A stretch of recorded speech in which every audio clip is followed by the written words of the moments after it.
circuit. And also the film was an example of how to do crowdfunding campaign to self-finance the film. If you wanted just to comment maybe a bit about why did you choose to do it with an iPhone, and a bit about the way you did the fundraising campaign. Well, the reason why we made the film cheap is because we didn't have money. You know, and I say that because in Morelia, and Christian was there with me, some people thought that when it was programmed in Morelia and it was one of 7, everyone said, "Oh, he made it with an iPhone to be included in the festival," because they would think, "Oh, it's the first Mexican or whatever," no? And when we actually thought about making it with a phone, Tangerine hadn't even come out. So it was, to us, it was crazy. It was really an experiment, and I thought it would end up in YouTube. And it didn't. And it will. And it will. I was just thinking, we were watching it up there at the balcony, and I was thinking that this is the kind of film, just seeing it after two years and a half, that you make. I mean, this film, I wrote it in 3 months, and we shot it. I mean, from the moment when I got the producer drunk to accept to make a film with an iPhone, to the moment when we were shooting it, a year passed, 11 months passed. You know, there was no script, there was nothing. And this is the kind of film you make because you're tired of waiting, you know? Waiting for financing. Waiting for financing. How much was the budget of the film? We crowdfunded about 10,000 US. Okay. And we pitched in 5,000, so it was 15,000 to shoot the film. Okay. Any questions, please raise your hand. There is one here. See? Or the one there. Well, how many phones were you shooting with at the same time? Or was it just one? Two. Two, okay. Sometimes two, most of the times. You know, because there's also the phone on the car, no? That was an iPhone. The film is shot in an iPhone, and the phone in the car is an iPhone 4, the one that is 4x3 square. So that was shooting all the time, and then we had the camera with the lens, with the anamorphic cameras when it was complicated. and there was another short film, as you know. Is your first difficult, or you didn't mind, you just wanted to tell the story? I realized I wanted to use an indigenous. I took the decision that everything, every cloth, every item in the short film had to be 100% like from Odan, from Tepehuanes. So doing it without the language, I was really afraid of Romina, but she made it. She's really intelligent and talented. Romina is a young actress. She's also in another film in the festival called Through a Window. It's another short film. It's part of the Mexican component of the festival. There was another question here. Congratulations for the movie. My question is it's always about finance, because I'm from Colombia, and in Colombia we always struggle to make films because of that, because of the lack of money. Yeah, and it's amazing how you made it. Seriously, how you made it from an iPhone, and when you said that it was an iPhone 5S, more, like seriously, for me it's a surprise. So what's the expertise that you have about this film? Are you gonna make another one like that, first? Second, if you have any project within your industry that recreates something similar, and third, if you're gonna use a real camera, or you're gonna still work it with an iPhone. Well, this is a real camera. I mean, well, yeah, it is. I mean, but like, it is a real film. Can I add something? Marcelo is the champion in Mexico of self-financing films. This is his third feature film. He's never got any funding for his previous film, but now you have a new film that's gonna be with big support from the finally. Yeah. Sorry, we just after 12 years. After 12, almost before he retires. Before he retires, he's gonna get money from the government. I forgot all the questions. Yeah. If you're gonna make films with iPhone, are you gonna continue filming with iPhones or with similar cameras? It has to be the right kind of film, right? Because the thing about this camera obviously, if you want to make a film that is like a Terrence Malick film, you don't go and use an iPhone because it's not going to. I mean, as much as you can shoot in 4K with a new iPhone, it still has disadvantages. But if you want to make something that is non-intrusive, if you want to use a camera that is non-intrusive, that allows you to shoot everywhere and everyone, and people won't notice that you're making a film. Like us, we were shooting in the streets with real people. The actors were talking to real people, and they had no idea they were part of the film. There is the woman on the street selling something, and Yeah. you actually go and buy the Yeah. stuff, and the woman never realized until after that she was. Yes, she was because on we film. needed her signature, right? Yeah. Afterwards, Yeah. after take 5, they're like, why are they asking this thing over and over and over again?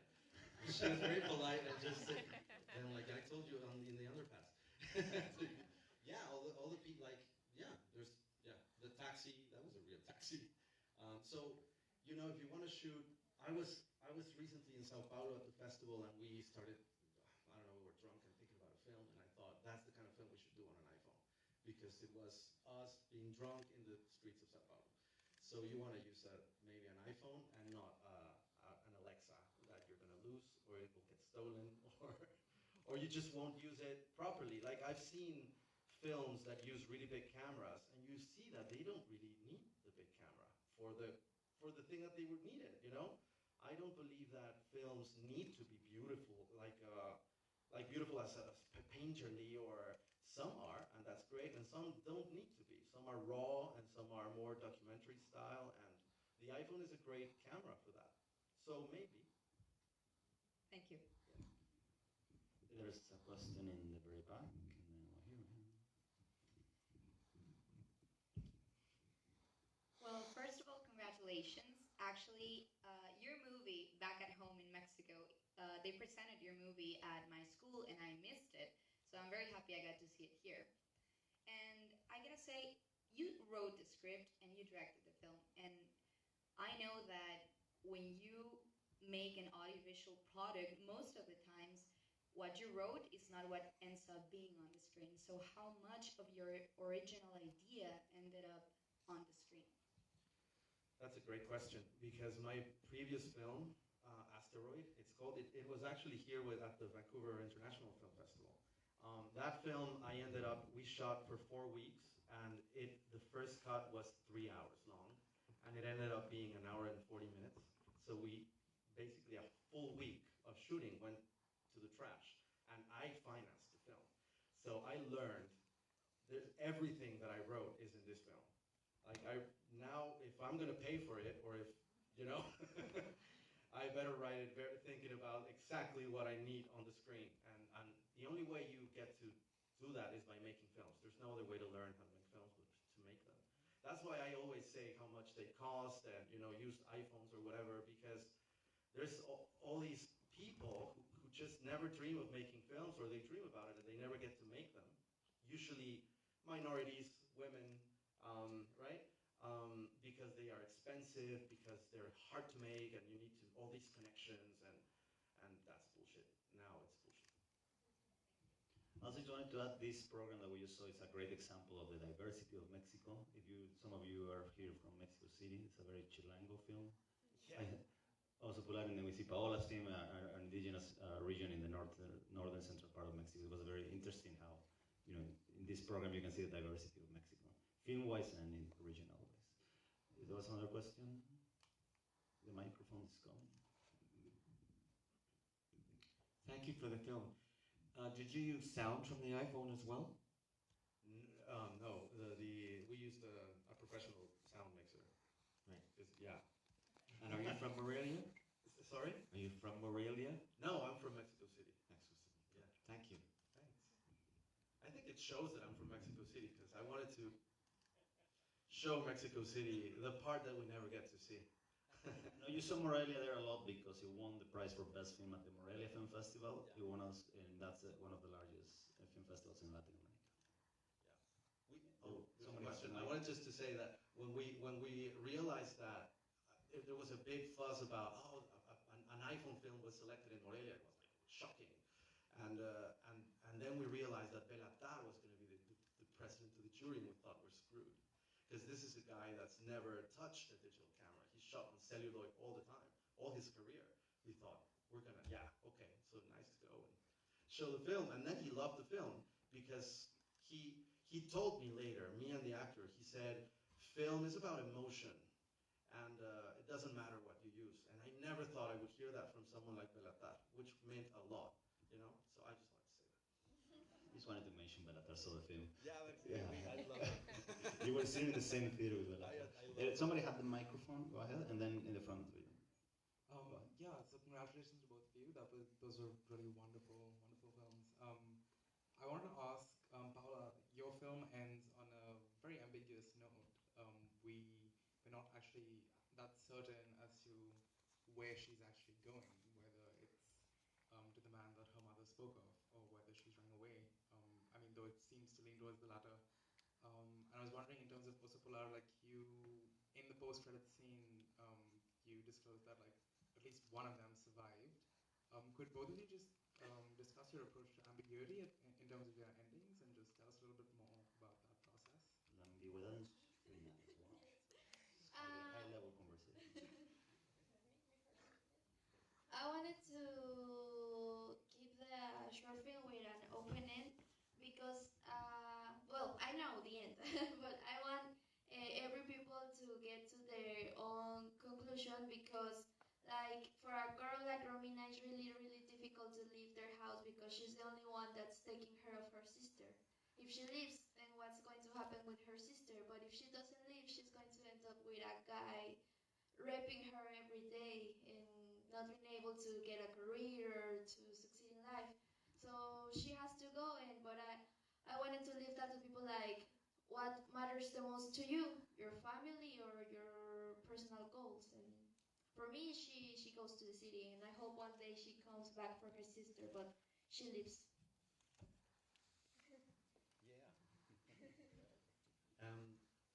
I don't know if my ending is ambiguous. Is it? Yeah. In terms of your post-credit scene, though. Sorry? The like last little clip at the end of the credits. Yeah. Sort of like does away with the ambiguity, though, doesn't it? That we know that like at least one of them presumably survived, or they're just like entirely mystery. That's the fire, the flamethrower, with the Oh. stuff just with a pow. yeah. Just Okay, that makes sense. telephone Never mind. before it runs out of battery. That makes sense. I totally just like It was just missed that. that. It was Yeah. a little, Cool. Thank you both so much. Thank you. And there was one right here. Yes, thank you both very much. At the end of your film, Paolo, I just wanted more, so I encourage you to go on because it's an amazing story. Thanks. Thank you. Pregunta para And Paola. then Paloma at the back after. No, you go ahead. please. Okay. She's not with me. Las dos, el corto y la película me gustaron mucho. Es un poco traumática la película del oso polar. Las dos son muy bonitas. ¿Por qué eligió Paola el título del Camino de la Izquierda? Because Mr. Paola, why did she choose the title Left Path in English? At first, I had another script that it's about Romina arriving to the city and all the problems she faces when she's there. And the whole title was part of a dialogue, but I had to change it a lot because that was a script for a movie, not a short film. It was really difficult, lots of people, lots of places. But the title was still kind of good for the short film because I wanted to express what you had to do when you don't want to go with the people, that when you refuse to do what you're supposed to do and you take the other path, the path that it's better for you, even though people won't like it, but at the end it doesn't matter. You go where you want to go. Can I say something Please, Marcelo. about it being traumatic? Because, well, she said in Spanish that also polar is traumatic. But no, I don't know. I wanted to say that maybe the easiest way for me to have made this film would have been to shoot the party and have Heriberto just go to the party, and there's a lot of drama there because that's what I went through. I went to my own high school, like a primary school reunion, and there was a wanted to make a film about violence and contextualize it from childhood, from what they do to us at school, all the way to how we perpetuate it in the city, no, amongst ourselves when we in all our interactions. And I think that when we make films about these things, it's good. It's hard to watch maybe, but it's good because you throw light onto things that people don't see sometimes. Like that scene in the store where she's buying the tequila. That's something that we've all seen. I think we've all seen it in Mexico, but nobody had ever put it on the screen like that. Yeah, when she calls him an Indian and yeah, yes, they're actors. They're actors. Yeah, yeah. And so I just wanted to say that. And there was a Paloma. Yeah, my question is for Marcelo. I was really curious about the casting process and was wondering if you could talk more about how you cast the main actors. If you had them in mind ahead of time when you were creating the story, or you fit them to the characters after. Yeah, I wrote the film for Humberto Busto. I wrote it for him because I've seen it. Well, now you might have seen it in El Chapo. Yeah, he's become a big star now in Netflix. But before that, he started in Amores Perros, and he has a long career. He's the friend of Gael Garcia Bernal in Amores Perros. Right. You remember? We showed the film of Yeah. Yeah, and he's done a lot of comedy, and he was used as a sort of a buffoon kind of sidekick kind of actor. And I know him, and I told him there's a part of you that we've never seen on screen, and I'm interested in that. So I wrote it for him. He used it, as you can see. And then I cast on YouTube. I found her on YouTube looking for actresses, and then I saw her. She was in a radio show, and I could just see how if you closed your eyes, you could hear the radio show, and it was perfect. And then when you saw the camera, she was like this, you know. And I was impressed. Like that kind of energy you can't act. She was such a big personality that I just cast her. And Cristian Magaloni Trujillo, I cast on in the theater. There's a thing called micro theater in Mexico City. There's a lot of plays that are 15 minutes long, and he was in one of them. And I thought he was amazing. And because he's so unlike the character, there's that sort of a pathetic thing that he brings to the character that I really liked. So that was that.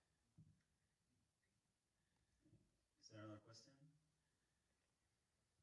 A la una, a las dos. Well, if there are no more questions, yeah, there's one more question here. There in the. I don't have a question. I just want to tell you that I really love the movie. It's great.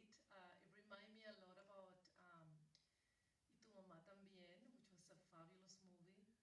And I think that you did a great job with the camera, and very impressed.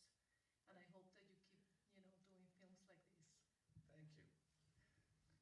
And this film screens again. This program screens again on Friday at Cinematheque. And well, thank you very much for coming. There's more Mexican films at the festival, and we will be here tomorrow as well with the centerpiece from Bolivia. Cocaine Prison will be here, and after we have a cocktail, that's tomorrow. And I'll thank you all for coming very much. Paola, Marcelo, muchas gracias. Gracias a todos. Thanks, Evan City, for